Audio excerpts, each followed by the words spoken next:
Yung maingay po pagkagabi, crushers, parang crusher yan.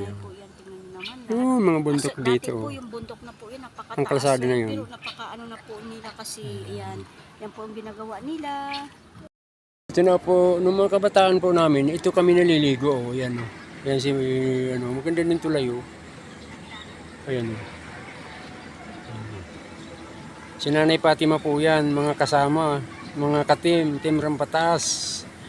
Team Rampatas, Fatima, Maylay po, sorry. Dati po, ito ang paliguan namin dito, malalim pa po itong mga ito, at saka napakalinis pa po niyan. Lumot nga lang, yan Pinaganda lang nung gumagawa dito, pinaganda lang yung gilid kasi para hindi bumaba.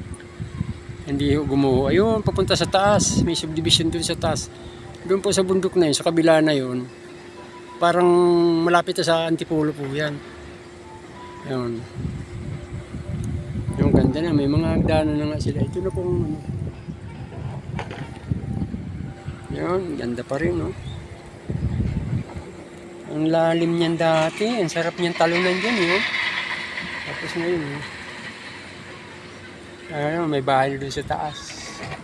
Ganda. Kinaklaser po yan.